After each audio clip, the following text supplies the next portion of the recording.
kabur sendiri. Dan saya minta pemerintah, tolong dengarkan. Tolong bongkar kebusukan ini. Video itu diunggah diam-diam oleh jaringan relawan ke media sosial.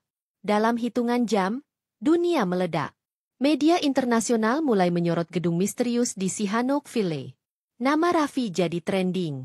Tapi saat aparat mulai bergerak, gedung itu sudah kosong. Semua jejak dibersihkan. Semua data hilang. Raffi berhasil keluar dari Kamboja, kembali ke Indonesia lewat jalur diplomatik rahasia. Namun, ia kembali dengan satu ginjal hilang, luka sekujur tubuh, dan trauma yang tak bisa dibayar oleh apapun. Setelah segala perjuangan, Raffi akhirnya menginjakan kaki kembali di tanah kelahirannya. Desa kecil di Subang yang dulu jadi tempat ia tumbuh penuh harapan. Tapi pulang kali ini terasa asing. Ia bukan lagi Raffi yang sama. Bukan lagi pemuda kuat dengan tawa lepas, tapi bayangan hidup dari seorang penyintas yang hancur. Tubuhnya kurus, jalan tertatih, wajah pucat dengan bekas luka yang tak bisa disembunyikan. Tapi yang paling parah bukan itu, tapi tatapan kosongnya, seperti seseorang yang telah melihat terlalu banyak kematian, dan tidak pernah bisa kembali dari sana. Di hari pertama kepulangannya, rumah ibunya dipenuhi kerabat dan tetangga. Tapi bukan untuk menyambut bahagia, melainkan dengan bisik-bisik yang mengiris lebih tajam dari silet. Kerja di luar negeri kok pulangnya begitu? Gagal total tuh, katanya admin online, ternyata cuma beban. Bilangnya korban, siapa tahu aja dia bawa aib. Saudaranya sendiri, yang dulu sibuk pamer-pamer di media sosial saat Raffi dikira sukses di luar negeri, kini bahkan enggan menyapa. Mereka menghindar, mencibir di belakang. Ibunya mencoba menguatkan. Tapi Raffi tahu, air mata ibunya lebih sering jatuh diam-diam. Di malam hari, ia mulai halu. Jeritan Dimas kembali terngiang. Wajah teman-temannya yang diseret satu persatu menghantui tidur malamnya. Kadang, Raffi bicara sendiri. Kadang, ia menangis sambil meremas dada. Kenapa cuma aku yang pulang? Kenapa aku gak ikut mereka aja? Ia mencoba cari kerja, tapi selalu ditolak. Bahkan untuk jadi buruh bangunan, lukanya terlalu parah. Ginjalnya hanya satu. Lututnya rusak. Dan mentalnya sudah terlalu remuk untuk disebut stabil. Ia kembali jadi beban keluarga. Dan saat ada saudara jauh yang bicara sinis, ngapain kamu pulang kalau cuma nyusahin? Mending gak usah kerja ke luar negeri dari awal kan gak jadi korban. Raffi hanya tersenyum. Tapi setelah itu, ia tak pernah lagi keluar kamar. Seminggu kemudian, ibunya membuka pintu kamarnya. Raffi terbaring di tempat tidur. Tak bergerak. Napasnya sudah tidak ada. Tangannya dingin. Matanya tertutup, dan senyum tipis mengembang di wajahnya. Ia meninggalkan dunia dalam diam. Tanpa suara dan tak bisa menyuarakan kebenaran. Serta tubuh dan jiwanya yang perlahan menyerah. Dokter menyebutnya gagal organ mendadak akibat tekanan psikis dan luka pasca trauma. Tapi semua orang tahu, penyebabnya lebih dari itu.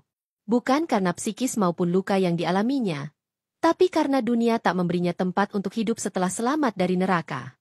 Jenazah Raffi dimakamkan di pemakaman desa. Prosesi pemakaman berlangsung sederhana. Tak ada berita nasional. Tak ada kamera media. Hanya ibunya yang menangis histeris di tepi liang lahat, dan segelintir tetangga yang ikut mengantar. Sebagian bahkan masih menuduhnya, pulang merantau bukan bawa pulang uang, malah bawa pulang beban. Di batu nisannya tertulis, Raffi Saputra, 1999-2025. Yang pulang, tapi tak benar-benar kembali. Tak ada yang benar-benar tahu apa yang telah ia lalui. Bahkan keluarganya sendiri hanya tahu potongan-potongan cerita, karena selebihnya terlalu mengerikan untuk bisa diucapkan. Video pengakuan terakhir Raffi yang dulu sempat viral, kini menghilang dari platform media sosial. Dihapus, direport, didiamkan. Semua jejak pemberontakan itu di-take down seiring waktu. Gedung kaca di Sihanoukville kini telah direnovasi jadi pusat perkantoran real estate dan game online legal. Tidak ada investigasi lanjutan. Tidak ada tuntutan. Tidak ada pengakuan dari otoritas manapun. Semua hilang, kecuali luka. Tapi kisah Raffi menyebar lewat jalan lain.